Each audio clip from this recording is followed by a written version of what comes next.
Any comments from the captain? She floats.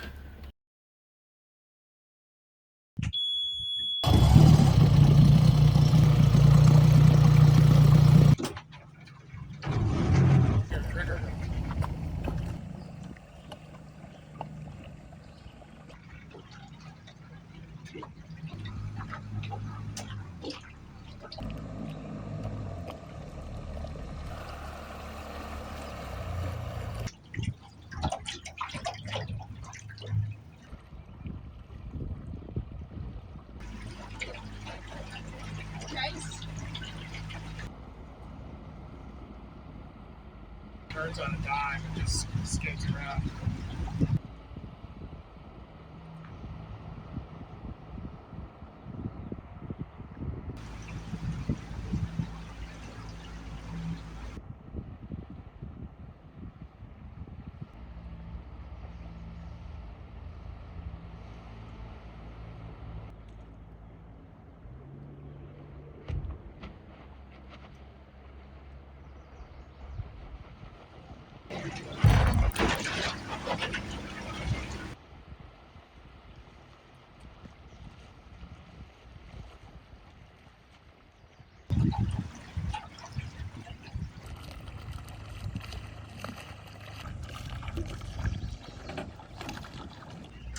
Love it.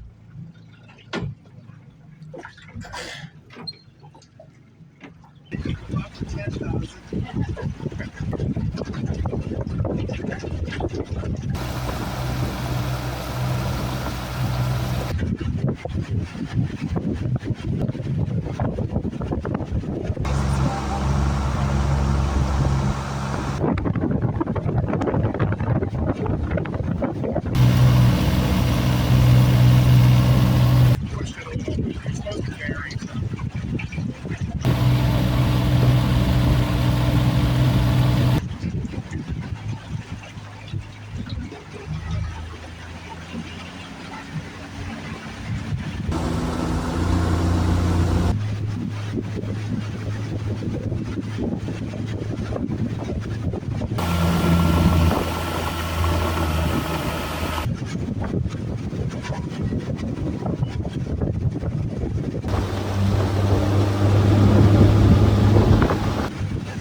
Try cutting the throttle and we'll see how that weight comes back. Nowhere near. You could beat a storm hole or something. It's got a little bit on to go.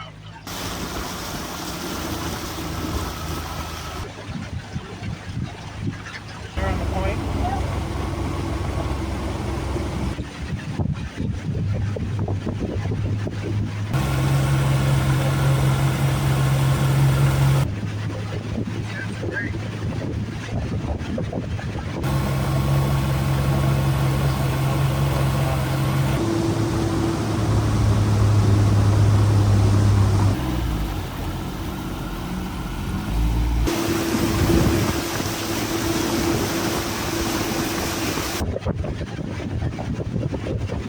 Yeah.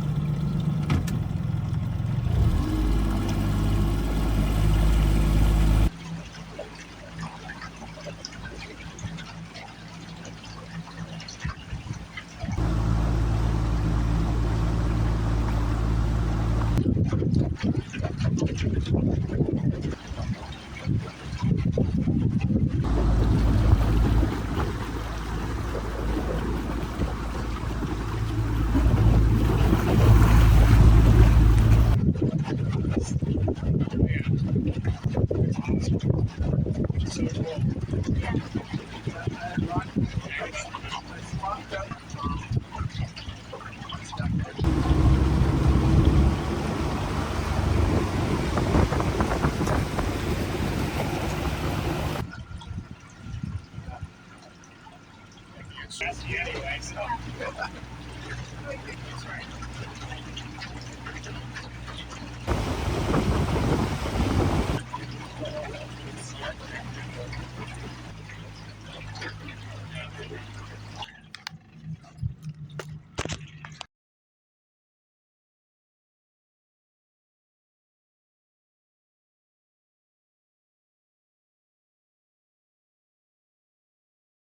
So to get this boat where it's going, I've got to tow it about 750 miles all the way down the eastern seaboard from Maine to Virginia. So we drive overnight. So this boat is going to be on a long journey in the dark for 12 hours and 750 miles. So I'm doing everything I can to get things ready. And overkill is better for stuff like this. So started off up here, these wires for the GPS, I've got them zip tied to the ram ball. Those aren't going anywhere. They can't go anywhere anyway, but I don't want them to flap around. I've got this stuff here all secured. The life jackets and stuff have a line that's going to stay on there anyway during normal use. But for now, I've added some extra lines to secure everything. I've got a pump, a couple paddles, some throwable cushions. Everything's secured in here to the point that it can't leave, and that's the key. Fire extinguisher is secured with an extra zip tie, which I'll remove once we get there, but that's just a little insurance in case the Velcro strap doesn't hold. Up forward, I've got all my dock lines and fenders secured to some strap eyes screwed to the bulkhead up there. Those are out of the wind flow, so those should be fine just the way they are. My support pole and a boat hook are down here on the sole, and they're stuck into these limbers on each side, and those also are not likely to go anywhere.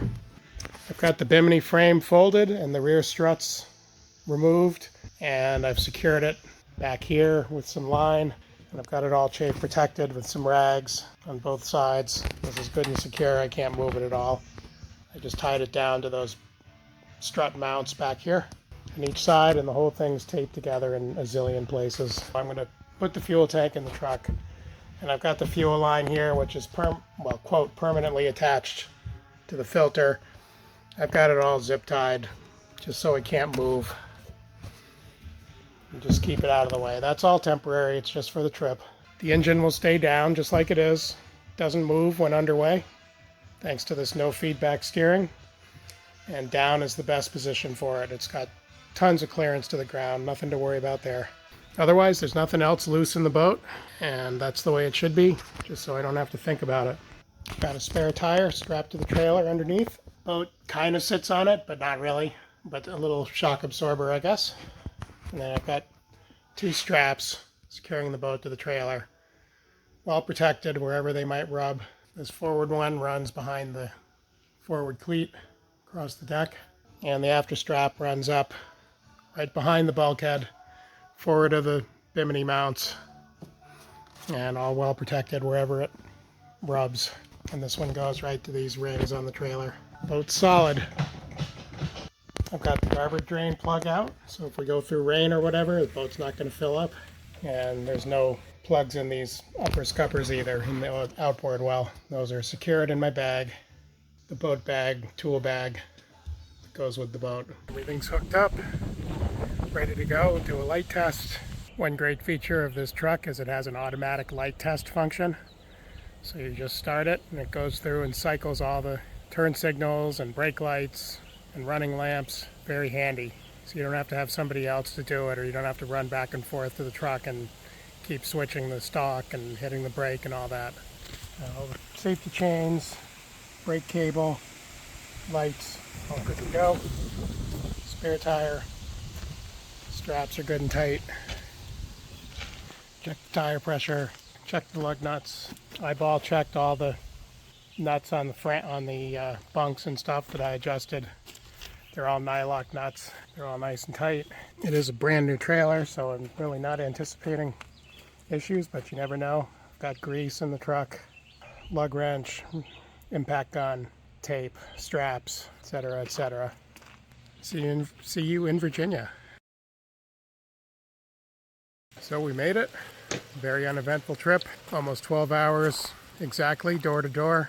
3 fuel stops and some very heavy rain when we got close. Slowed us down a little bit, but no problems towing. Everything went well.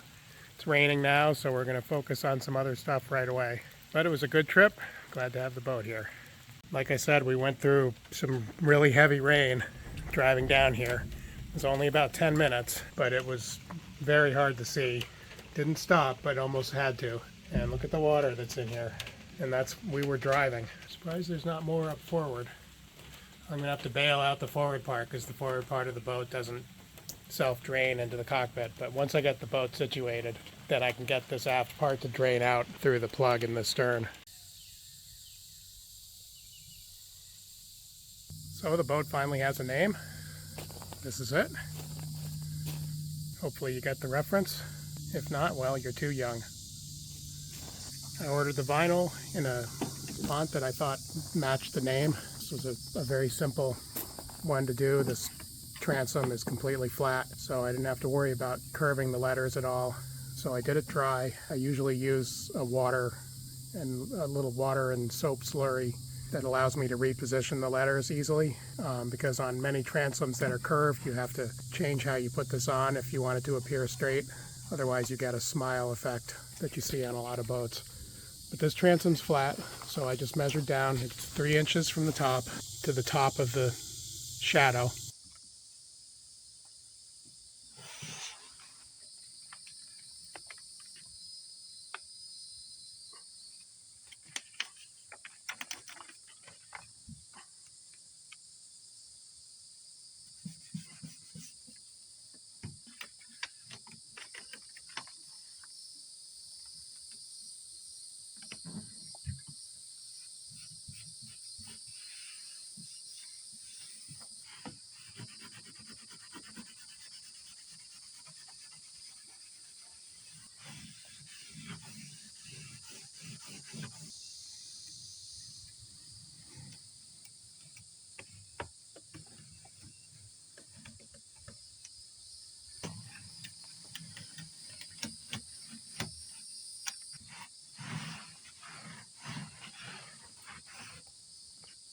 And then the hail port is 2 inches below, or 2 1-inch tape widths, which is approximately 2 inches.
And those are 3-inch letters and 2-inch letters for the hail port. Here's my little temporary setup to test around this 2 horsepower kicker motor that I have. Got an old trash can filled with water. And because I use this for other outboards, I have a hose attached to the bottom for easy draining so I can dump it. I've added some ethanol-free gas, checked the oil. This hasn't been run much ever, but certainly hasn't been run in a few years. So let's see what happens.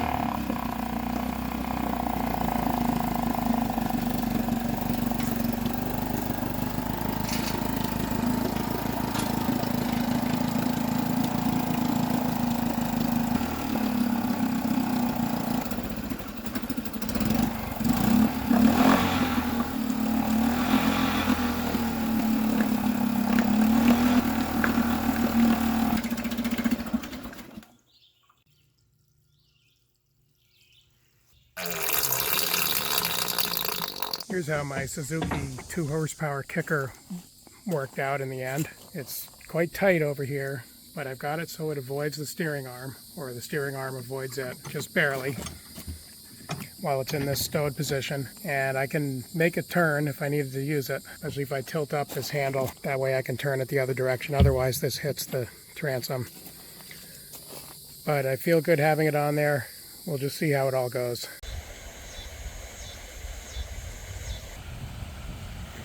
But yeah, we would have had to back the truck in basically to where the water is now, when the tide was up. But yeah, that looks okay.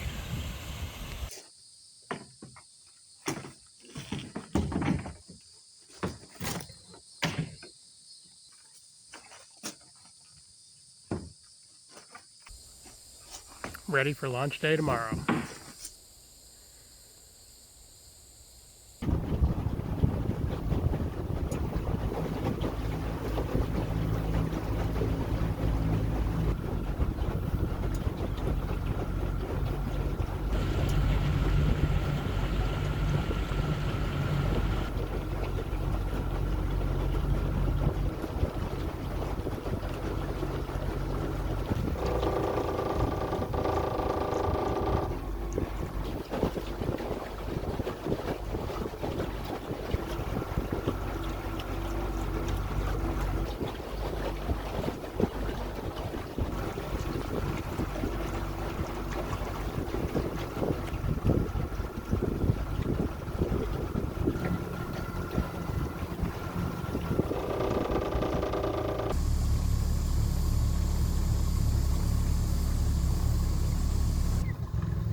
So the boat's in. I've just rinsed off the trailer. Launching went pretty well. I didn't film the launching. Too complicated. You got to see it on my test launch. But here's the empty trailer. Just rinsed off.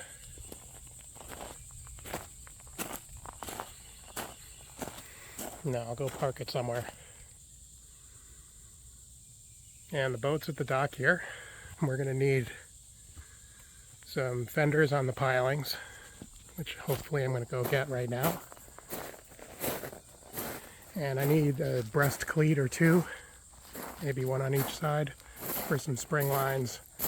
And I definitely have to fine-tune the docking setup for as long as we are just keeping the boat at a dock.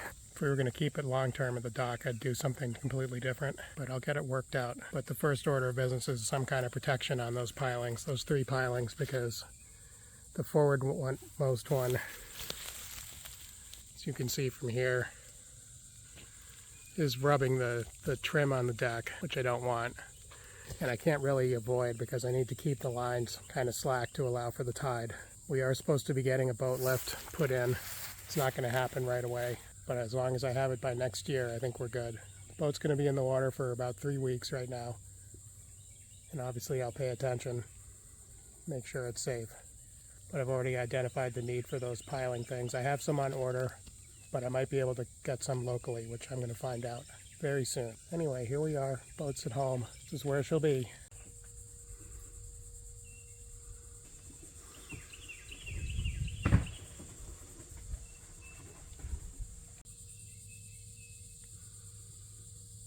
So here's how the boat sits at the dock and in the water. Tide's about mid right now. And I like how the boat sits in the water, but she is really light in the stern. You can see here at the stern, water is basically breaking at the exterior chine, and that's only 1.5 inches thick.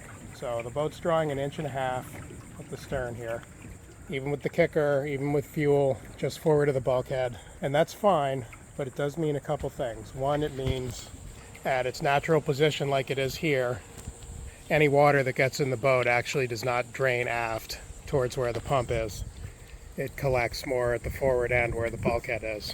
And when there's people in the boat, that's even more true. So what we found is with 1 or 2 people in the boat, especially when I try to rev the engine up a little bit more, I find that it's actually ventilating quite a bit. There's a couple things going on. One is that the boat is very light in the stern, so the outboard's not quite as deep as I anticipated. So the fix for that might be to add weight to the stern. And the other part of the fix is to lower the outboard by a hole. And I think I'm going to do both. I don't see any harm to happen from lowering the outboard 1 hole, other than slightly increase outboard draft. But I'm going to have to add quite a bit of weight in the stern if I'm going to bring this down to where I think it should be. I stood in the stern and my wife took some pictures, and with me right on the platform forward to the outboard, we brought the boat down about 1 inch. But I do think bringing the stern down would be good, because she definitely sits a little high in the stern. Otherwise, I'm tickled with how she sits. But a little more weight in the stern would not go amiss, and it would also help the outboard. So I'm inclined to do that, as well as lower the outboard by 1 hole, just so it doesn't ventilate. And I found that to be a problem. Not a problem, but it's an observation at higher speed, and definitely in reverse. So it's just interesting how light this boat is and how it basically sits on top of the water. We had an unexpected thunder shower in the evening, and it rained pretty hard, but not for too long, the way thunder showers can be.